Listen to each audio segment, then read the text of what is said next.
Good morning students. Last video में हमने cover किया था डेसिमल से बाइनरी में कन्वर्जन और उसकी वेरिफिकेशन। इसके लिए मैंने आपके लिए 2 वीडियोस बनाए हैं एंड सिंपल से सिंपल लैंग्वेज में एक्सप्लेन करने का ट्राई करा है। नाउ वो भी टॉपिक इजी था और प्लस पॉइंट ये था कि मैंने पहले ही आपको उसके बारे में थोड़ा इन्फॉर्म कर दिया था, तो आपको कैच करने में उसको प्रॉब्लम नहीं हुई। एंड आपको याद होगा कि हमने पहले डेसिमल टू बाइनरी का कन्वर्जन किया था, उसके बाद बाइनरी टू डेसिमल का कन्वर्जन किया था, और हमने डेसिमल टू बाइनरी कन्वर्जन और उसकी वेरिफिकेशन को तो जान ही लिया है। तो वेरिफिकेशन बेसिकली उस टॉपिक में यही थी कि जब हम डेसिमल से बाइनरी को कन्वर्ट करते हैं, फिर वेरीफाई करने के लिए हमें उसी बाइनरी को डेसिमल में कन्वर्ट करके देखना होता है कि हमारा आंसर सही आया है कि नहीं। एंड आज का जो हमारा जो न्यू टॉपिक है वो है बाइनरी से डेसिमल में conversion. I will just write it here, binary to decimal conversion with verification.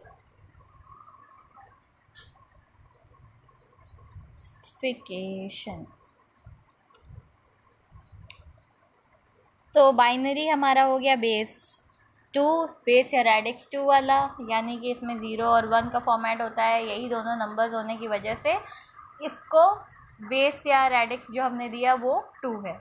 और डेसिमल में नंबर्स इंक्लूडेड होते हैं 0 से लेकर के 9 तक, जिसकी फेस वैल्यू तो 0 से 9 तक की होती है, लेकिन उसको अगर गिनती में देखा जाए तो टोटल गिनने पे 10 आता है। इसी वजह से उसका बेस या रेडिक्स 10 हो जाता है। ठीक है, तो ये तो हमारा बेसिक चीज़ हो गया डेसिमल और बाइनरी के बारे में। अभी बाइनरी से डेसिमल में आने के लिए, यानी कि छोटे 2 बेस से बड़े 10 बेस में आने के लिए हमको मल्टीप्लिकेशन करना होता है नंबर 2 से, और 2 जितने भी डिजिट्स होते हैं उतनी पावर लगानी होती है लेफ़्ट से राइट जाते हुए। ये सारी चीज़ें आपको पिछले वीडियोस में क्लियर कर दी गई हैं, लेकिन आज वेरिफिकेशन के साथ फिर से ये वीडियो हम बनाएंगे। वेरिफिकेशन का आपको मैंने पहले ही बता दिया था कि मैंने पहले इसलिए नहीं बताया क्योंकि आप एक बार में 2 चीज़ें करते तो कंफ्यूज हो जाते, इसलिए मैंने एक एक करके इसको बताना सही समझा। सो आज हम बाइनरी से डेसिमल में आएंगे। ये भी कुछ बहुत टफ नहीं है स्टूडेंट्स, ये बहुत इजी चीज़ है। आपको सिर्फ ध्यान देना है कि क्या चीज़ कैसे होगी, कैसे कहाँ जाएगी। ठीक है, बाइनरी यानी बेस 2, डेसिमल यानी बेस 10। छोटे से बड़े में आने के लिए हमको सहारा लेना है मल्टीप्लिकेशन का, तो मल्टीप्लिकेशन हम करेंगे। आज हम नंबर ले लेते हैं 22। Okay, oh I'm sorry, we have to take the binary na. हाँ, so we will be taking 1011 okay. ये मेरा बाइनरी है और इसको मुझको डेसिमल में कन्वर्ट करना है, और जो ये डेसिमल नंबर आएगा मुझे वापस से वेरीफाई करना है कि वो यही है कि नहीं। यानी कि क्वेश्चन से आंसर मैं कन्वर्ट करूँगी, फिर आंसर से क्वेश्चन को मैं चेक करूँगी। तो इस वाले पार्ट में जो मेरी सीढ़ी है, यानी कि ऊपर से नीचे आने वाला जो हिस्सा है वो कन्वर्जन का हिस्सा है। यानी कि ऊपर से नीचे जब हम आएंगे तो बाइनरी से डेसिमल में आएंगे, और नीचे से ऊपर जब हम जाएंगे तो डेसिमल से बाइनरी में वापस जाएंगे। ठीक है, यहाँ पे बाइनरी टू डेसिमल, और यहाँ पे नीचे से ऊपर तो डेसिमल टू बाइनरी। ओके, यानी कि यहाँ पे इस दिशा में आए और यहाँ पे इस दिशा में गए। ओके, आई होप आप लोग क्लियर हो गए हैं अभी इस कॉन्सेप्ट को लेके। तो स्टूडेंट, सबसे पहले तो आपको याद होगा कि जब यहाँ से यहाँ आएंगे छोटे से बड़े बेस में, तो हमको क्या करना होगा, हमें मल्टीप्लाई करना होगा। यहाँ पे मल्टीप्लिकेशन का सहारा लेंगे, और वेरीफाई करने के लिए हम वापस जब उल्टा प्रोसेस करेंगे तो हमको डिवीज़न करना पड़ेगा। और दोनों ही जगह हम जो नंबर यूज़ करेंगे वो है नंबर 2। ओके, जो नंबर हम आज यूज़ करेंगे वो है number 2।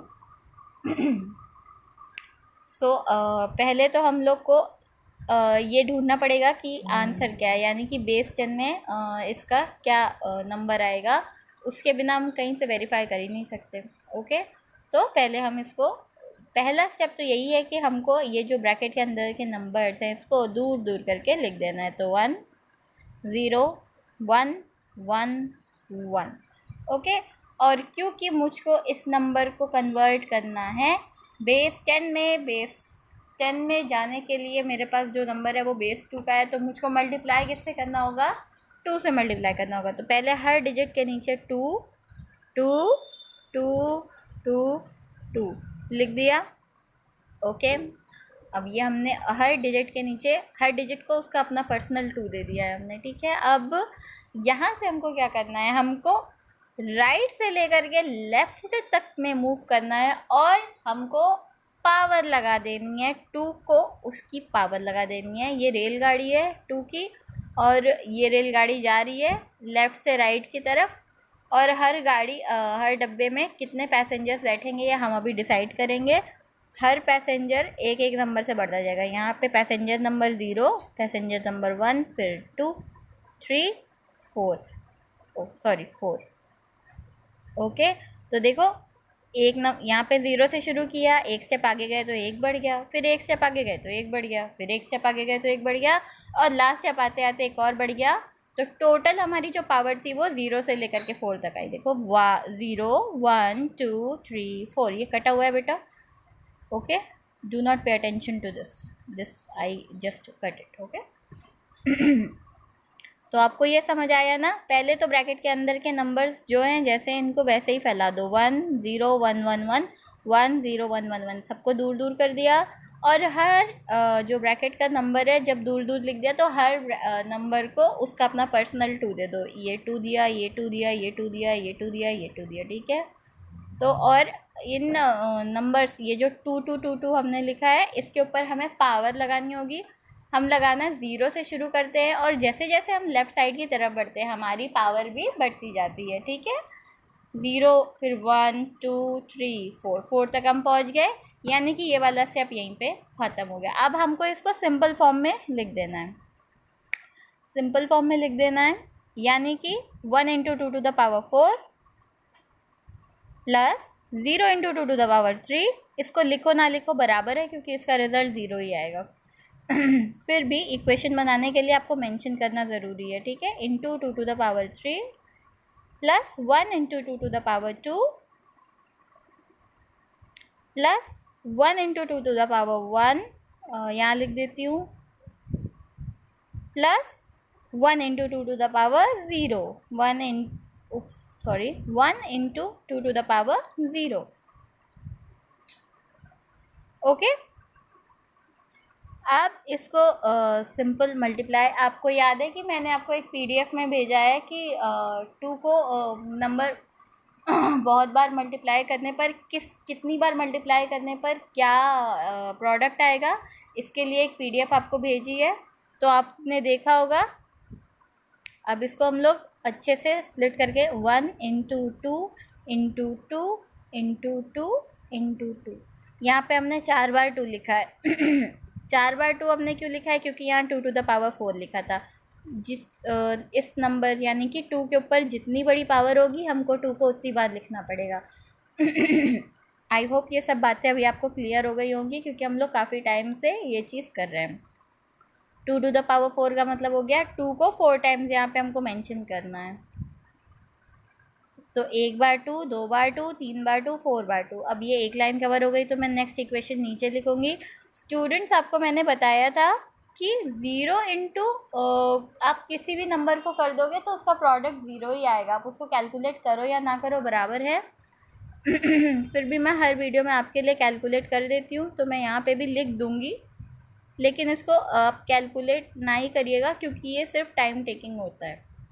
0 × 2 to the power 3, 2 to the power 3 का मतलब हो गया 2 को 3 बार मेंशन करना है। 1 बार 2, 2 बार 2, 3 बार 2। देखो 2 to the power 3 था ना, 3 लिखा था ऊपर, तो हमने 2 को 3 टाइम्स यहाँ लिख दिया, 1 2 3, ठीक है। नेक्स्ट लाइन में जाते हैं। 1 × 2 to the power 2 है तो 1 ब्रैकेट के अंदर की वैल्यू उसको वैसे ही लिख देंगे, और 2 to the power 2, 2 को हमको 2 to the power 2 है तो यानी कि हमको कितनी बार यहाँ पे मेंशन करना होगा? 2 को 2 बार करना होगा क्योंकि उसके ऊपर पावर 2 लगी है। 1 बार 2, 2 बार 2। अब यहाँ पे काफ़ी स्पेस है तो मैं इसको यहीं पे लिख दे रही हूँ 1 इंटू 2^1, यानी कि 1 को 2^1 में मल्टीप्लाई कर देना है। 1 तो ब्रैकेट के अंदर की वैल्यू थी तो उसको वैसे ही लिख दिया, और 2^1 जो है वो एक ही बार 2 होगा। 1 का मतलब एक बार 2 को मेंशन करना है, प्लस 1 इंटू 2^0। तो 1 जो है ये ब्रैकेट के अंदर की वैल्यू है। देखो ये लास्ट वाला 1 है ना, यहाँ पे ये है ना लास्ट वाला 1, तो इसको ऐसे ही लिख देंगे। और 2^0, तो आपको मैं हर वीडियो में ये चीज़ बार बार रिमाइंड कराती हूँ, and this is very important to keep in mind कि 2^0 की वैल्यू है 1। 2^0 की वैल्यू ऑटोमेटिकली 1 हो जाती है। ये बेसिक रूल है, you have to keep this in mind while calculating the values. Okay, अब हम फाइनली इसको सिंपल फॉर्म में लिख देंगे, यानी कि मल्टीप्लाई करने पर जो फाइनल प्रोडक्ट आएगा, तो 1 इंटू 2, 1 इंटू 2 इज़ 2। फिर ये वाला 2 और ये वाले 2 को मल्टीप्लाई किया तो क्या आएगा, इन दोनों को, ये आएगा 4। ये वाले 4 को और ये वाले 2 को मल्टीप्लाई करेंगे तो क्या आएगा, 4 इंटू 2 इज़ 8, 4 2s आर 8। अब ये वाले 8 को और ये वाले 2 को मल्टीप्लाई करेंगे तो क्या आएगा, 16 आएगा। मैंने आपको PDF में भेजा भी है लिख के कि 2^4 की वैल्यू 16 होती है। तो यहाँ पे 1 into 2 is 2, 1 into 2 is 2, 2 into 2 is 4, 4 into 2 is 8, 8 into 2 is 16। यानी कि यहाँ पे हमको क्या मिला, वैल्यू पहला हमारा 16 मिला। 16 के बाद ये प्लस था ना साइन, इस प्लस को वैसे ही यहाँ पे लिख देंगे। ठीक है, नेक्स्ट पे आते हैं, 0 इंटू 2 इंटू 2 इंटू 2। तो 0 से आप किसी भी नंबर को मल्टीप्लाई करेंगे, आपका वैल्यू जो है वो 0 ही हो जाएगा। आंसर फाइनल प्रोडक्ट जो आपका आएगा, प्रोडक्ट इसको मल्टीप्लाई करने पे इस इक्वेशन को, वो 0 हो जाएगा। क्यों, क्योंकि 0 से आप जिस भी नंबर को मल्टीप्लाई करते हैं वो 0 हो जाता है। ठीक है तो यहाँ पे 0 इंटू 2 इज़ 0, फिर ये वाला 0 और ये वाला 2, ये भी मल्टीप्लाई करेंगे तो 2 हो जाएगा, और सॉरी 0 हो जाएगा। फिर ये वाले 0 और ये वाले 2 को मल्टीप्लाई करेंगे तो 0 हो जाएगा। अगर ऐसे आपको डिफ़िकल्ट लग रहा है तो आप चार्ट में देखिएगा, 2 इंटू 2 इंटू 2 की वैल्यू 8 आई होगी और 8 को आप 0 में मल्टीप्लाई करेंगे तो 0 ही हो जाएगा। क्यों, क्योंकि 0 से मल्टीप्लाई किसी भी नंबर को आप करेंगे तो वो फाइनल प्रोडक्ट आपको 0 ही देगा। I will still mention here 0। Okay, I hope this line is clear students. 2 into 2 is 4, 4 into 2 is 8, and यहाँ पे एक और मल्टीप्लाई है ना प्लस के बाद, और यहाँ पे वैल्यू 0 है, तो 8 इंटू 0 की वैल्यू क्या हो गई, 0 हो गई। ठीक है, we will move to the next line. यहाँ हमने प्लस का साइन ऐसे ही उतार दिया। ठीक है, नेक्स्ट लाइन में 1 इंटू 2 इज़ 2, 2 इंटू 2 इज़ 4। आप अपने चार्ट में भी देख लीजिएगा, 2 इंटू 2 को मैंने आपको मल्टीप्लाई करके दिया and the value came 4। Okay, 1 into 2 is 2, 2 into 2 is 4, यहाँ पे 4 लिख देंगे। 1 इंटू 2 इज़ 2 प्लस 1 इंटू 1। ठीक है, अब बस इन सारे नंबर्स को हमें प्लस करना है। 16 plus 4 is 20, 20 plus 2 is 22, 22 plus 1 is 23, यानी कि हमारा जो डेसिमल आया वो है 23। तो बाइनरी से डेसिमल में कन्वर्जन जो हमारा पहला स्टेप था इस टॉपिक में, बाइनरी टू डेसिमल कन्वर्जन में हमारा जो पहला स्टेप था कन्वर्जन का, जब हमने कन्वर्ट किया 10111 को, तो हमारा बाइनरी डेसिमल नंबर 23 आया। लेकिन अभी ये बाइनरी टू डेसिमल कन्वर्जन और वेरिफिकेशन का पहला स्टेप था, यानी कि सिर्फ हमने कन्वर्ट किया है। अभी हमें इसे वेरीफाई करना बाकी है, तो हम अभी अपना स्टेप 1 पूरा करके हम आगे बढ़ेंगे स्टेप 2 की तरफ। स्टेप 1 हो गया ना, अब हम कहाँ जाएंगे, हम जाएंगे स्टेप 2 में। Okay, so step 2 said to verify. Now that we have converted its 23, we will verify. 23 को हमें वेरीफाई करना है कि इसको ये वैल्यू यही है कि नहीं। तो अभी हमने क्या किया है, हम सीढ़ी से नीचे उतर आए हैं, यानी कि हम बाइनरी से डेसिमल में घुस गए, लेकिन अब डेसिमल से वापस से बाइनरी में हमें जाके देखना पड़ेगा कि भाई हमारा जो फाइनल प्रोडक्ट 23 आया है वो राइट है या रॉन्ग है। तो हम फिर से जाएंगे और इस बार हमारा स्टेप 2 कहता है कि हमें इसे वेरीफाई करना है, तो हम इसको वेरीफाई करेंगे। I will mention it here.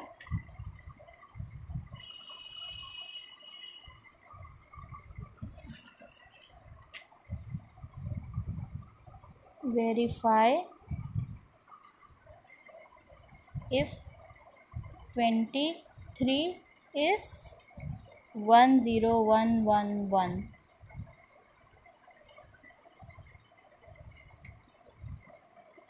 or not। अब इसको वेरीफाई कैसे करेंगे, अभी आपको बताया था ना कि हम कन्वर्ट करने के लिए छोटे बेस से बड़े बेस में आने के लिए मल्टीप्लाई करेंगे, और इधर वेरीफाई करने के लिए यानी बड़े से छोटे को चेक करने के लिए कि आंसर जो आया है यहाँ पे 23 वो सही है कि नहीं, हमें उसे मल्टीप्लाई करना होगा, सॉरी डिवाइड करना होगा। तो हम यहाँ पे सबसे पहले 23 को हमको वेरीफाई करना है कि इसका आंसर यही है कि नहीं, सॉरी 10111 है कि नहीं। तो हमको इसको डिवाइड किससे करना होगा, हमको इसको 2 से डिवाइड करना होगा। क्यों, क्योंकि ये बाइनरी बेस का क्वेश्चन है। ओके तो 20 यहाँ पे रफ कॉलम बना लेते हैं, डिवाइड करके देखते जाएंगे। ओके ये रहा रफ, और 23 को हमको 2 से डिवाइड करना है। 2 1s are 2, 0 3 उतारा, फिर 2 1s are 2, रिमाइंडर 1। तो ये क्वेश्चन जो है ये बड़ा वाला नंबर ये बीच में जाएगा, और इसके साथ जो हमको ये 1 रिमाइंडर मिला है बिल्कुल फ्री, वो हम यहाँ पे 11 के राइट साइड में लिख देंगे। ओके लेकिन हमको इसको तब तक डिवाइड करना है 2 से जब तक कि यहाँ बीच में जो नंबर्स आ रहे हैं वो 2 से छोटे ना हो जाएं, और 11 अभी 2 से बहुत बड़ा है, तो हमको यानी कि फर्दर डिवीजन करना पड़ेगा। 11 को 2 से डिवाइड करना पड़ेगा, और सभी को पता है 2 5s are 10 which gives us a reminder of 1। तो ये जो 5 है ये यहाँ पे लिख देंगे, और ये जो 1 है जो इसके साथ रिमाइंडर आया वो यहाँ पे मेंशन कर देंगे। और अभी भी आप लोग देखोगे स्टूडेंट्स कि जो ये 5 आया है ये 2 से काफ़ी छोटा है, यानी कि हमको फर्दर डिवीजन करना पड़ेगा। 2 को 5 से जब हम डिवाइड करेंगे, I know all of you must be knowing it, but still I want to divide it so that no one is left with the confusion। यहाँ पे 2 2s are 4 giving us a remainder of 1। ये question मैंने बीच में लिखा है, ठीक है, और रिमाइंडर उसके राइट में लिख दिया। लेकिन अभी भी आप देखोगे स्टूडेंट्स कि ये 2 और 2 बराबर हो गए, ये वैल्यू छोटी नहीं हुई है, अभी बराबर हुई है, यानी कि अभी हमारे पास और कोई ऑप्शन नहीं, बस 2 को 2 से डिवाइड करना है ही है। ठीक है, 2 1s are 2, रिमाइंडर 0 आया, तो ये 1 जो मेरा क्वेश्चन था ये यहाँ आ गया, और ये जो मेरा 0 था रिमाइंडर इसको मैंने यहाँ लिख दिया। अब आप देखोगे स्टूडेंट्स कि ये नंबर 2 से छोटा हो गया, 1 आ गया, तो अब फर्दर डिवाइड नहीं किया जा सकता क्योंकि नंबर छोटा है और छोटे को छोड़ दिया जाता है। तो यहाँ पे छोड़ दिया, और यहाँ पे आंसर हम अपना ख़त्म करेंगे। ठीक है, अब हमको अपना आंसर लिखने का तरीका याद होगा कि हम कैसे आंसर लिखते हैं जब हम डिवाइड करते हैं। तो यहाँ से लेकर के यहाँ जाते हैं, फिर ऊपर तक जाते हैं। ओके, ये इस दिशा में हमको आंसर लिखना है। तो सबसे पहले ये वाला 1 लिख देंगे, नीचे से लिखना शुरू करते हैं 1, फिर उसके बगल वाला 0, फिर ऊपर 1, ये वाला 1 और ये वाला 1। तो देखा हमारा जो कन्वर्ट करने पे हमें 23 मिला था, और 23 को जब हमने वेरीफाई किया तो वापस से हमको यही नंबर मिल गया। सी है ना, यानी कि जो हमारा आंसर था वो भी सही था और उसको जो हमने वेरीफाई किया है वो भी सही है। आई होप कि binary to decimal conversion and verification अब आपको क्लियर हो गया होगा। तो ये जो चीज़ें हैं, कन्वर्जन में था बाइनरी टू डेसिमल और वेरिफिकेशन में वापस क्या हो गया, डेसिमल टू बाइनरी कन्वर्जन हो गया। See, it is so easy. I hope nobody is confused now. If you are still confused, then you are free to ask me and you can query. Okay. Till then, do not step out of the house. Take care and do not forget to ask me if there is any confusion.